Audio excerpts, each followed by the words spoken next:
Thanks for joining us this morning. I'm meteorologist Nicole alongside Rachel. A couple of things to point out this morning. Still above average here in parts of southern Ontario. It is going to be a beautiful day today, and we've lost those really gusty winds. Yesterday was stunning, 25 degrees, but very breezy. It was. Today, high pressure's in place, 19 for Toronto, 20 in Windsor. Look at Moncton, gets up to 20. Halifax, you as well. Beautiful day for much of the east. Very mild in the maritime provinces. I mean, you're dealing with a few spotty showers this morning. That will start to track towards Newfoundland through the afternoon, not bringing much rain to St. John's, a few millimeters. But this is steady rain showers coming through on Thursday in through Ottawa and Toronto, 15 to 25 millimeters. Possibly. Exactly. So this is essentially a front that's moving up from the south, pushing into southern Ontario, southern Quebec. So Thursday, the rain starts before rush hour across southern Ontario, and it stays with us all day long. And we're actually going to watch that system move to the east, sort of reorganize itself, and this could be a stormy weekend for the Maritimes. It could be, because not only do we have that front, but we've got some energy, that Gulf moisture, plus what could be Tropical Storm Otto, hasn't been named yet, but that pool of moisture pushing in towards places like Cape Breton and then eventually Newfoundland for the weekend. But the blue, I want to point that out, that's some cold air coming down towards Ontario and Quebec. The changes are happening. That's all right. I want to take a look at this video here and also welcome Jaclyn onto the show this morning. Jaclyn, we look at a scene like this, Stayner, Ontario. Tornado was confirmed there after Monday's storms. Unbelievable. This one hits close to home for me, actually, because my stepdaughters grew up in Meaford. Oh, wow. So that's literally like minutes away from Stayner. And I actually told my stepdaughter, can you believe it? There's a tornado. Yeah. She said, how rare is that? It isn't all that rare. I mean, we do get storms this time of year. I believe it was the Hamilton tornado that happened in the fall.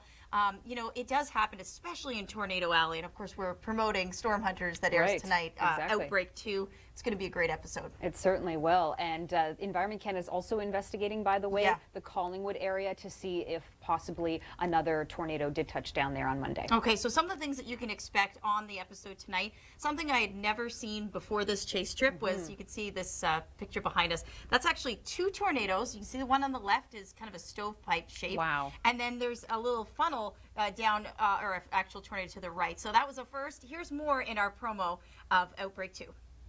4 days straight, a tornado every day. Look at that! Just like tornado after tornado, 2 on the same storm. Come on, guys. I need you on radar.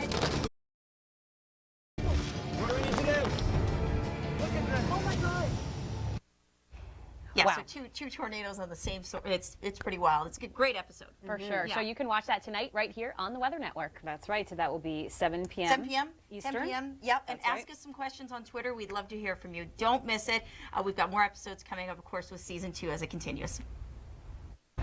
Mark joins me to talk about how storm chasing has changed since it began. When was the first storm chaser? First storm chaser was probably in the 1800s. A guy jumped on his horse and chased after a tornado in the prairies. Of course, it really got going in the 50s, but people didn't have computers then. What would they do? Yeah, you know what? You were just using paper maps. That's all you had. You sort of figured out, knew what was going on in the morning. You sort of had an idea where the boundaries were set up, and you just drove and tried to see a storm. Now, some chasers I've heard actually go into National Weather Service offices and get faxes of the upper air analysis. Yeah, some of the chasers, the older chasers, actually had fax machines in their cars to try and get faxes in from the National Weather Service to see what was happening throughout the day. And now with the internet, everything's changed. How's it changed for you? Oh my goodness, the internet has changed everything. When I first started chasing, internet was only in hotels. You could sort of sneak up beside a hotel and steal their connection and get a little bit of information.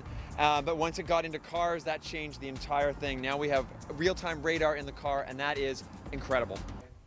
Good morning. I'm Nicole alongside Rachel as we look to this afternoon. Well, 19 in Toronto, which is cooler than yesterday, Rachel. It was 25 yesterday, but that's still above average. I think it's a good weather to do some celebrating this afternoon. Of course, the Blue Jays, big game. Lots of people heading down to the Nest, or if you're lucky enough to be in the Dome, great weather for that. 14 degrees in Quebec today, 20 in Halifax. So some nice temperatures. We're still talking above seasonal for the east. Certainly. You're getting that warm front today in the maritime provinces with some spotty showers, but steady rain tomorrow. Enjoy today. Get out in Ottawa and Toronto, because through tomorrow we've got quite a bit of rain. Ottawa could be seeing 20 millimeters, and that's just for Thursday, because we get more rain in Ottawa and Montreal for the weekend. Exactly. When these boundaries sort of set up, they can linger for quite some time, and that's why the rainfall totals are really going to increase for these regions. Luckily for Toronto, kind of moves out of here, but it's the return flow in behind it that brings the lake effect. It brings the temperatures down, and we're looking at some pretty uncomfortable conditions for the weekend. We certainly are. A real cold snap. Now, we had active weather earlier this week. On Monday, big storms moved through Stayner, Barrie, and Collingwood as well. Environment Canada has confirmed that a tornado did touch down down in Stainer. They haven't rated it yet, but we're bringing in Jaclyn Whittle right now. She's a storm chaser. She does our U.S. updates as well. Yeah. So let's talk about how rare it is to see a tornado in October. Well, certainly more rare here in Canada. So we do get them in Ontario. We actually had one in Hamilton over the last, I think, 5 years. There was one in Hamilton that was quite significant. But in Ontario, it's rare. But in the U.S. Plains, it's not actually that rare. It's kind of like October mimics May. So Right. when we go storm chasing in May, we've got the cold air that's lingering from the winter season in Canada. And then we've got the warmth coming in the southern states, and those boundaries collide. We get a lot of storms. Same kind of deal in October because it's a transitional season. Exactly. Right. And we will be talking tornadoes tonight on the Weather Network. Of course, this is an exciting episode. It is. Take a look at this shot. I took that. That is two Amazing. tornadoes on the ground. That's kind of a redundant because a tornado that is touching is on the ground. Exactly. But a lot of people say that. Anyway, two on the same cell, same time.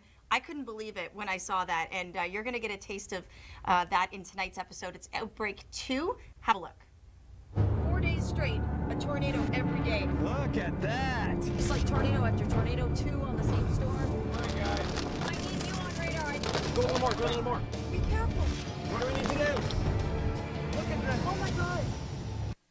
Okay, so we'll Wow. travel to Tornado Alley tonight, 7 and 10 p.m. Eastern time. That is part 2. Part 1 aired over the weekend. Yeah. So this is exciting stuff. Yeah, if you saw part 1, you probably knew that we were chasing, tornado after tornado, but it gets really intense in this episode, as you can tell just by us interacting in the car. So we'd love to hear from you. You can also ask some questions on Twitter, and Mark and I'd be glad to answer it. Stay with us. Lots more on this Wednesday. Now your local forecast.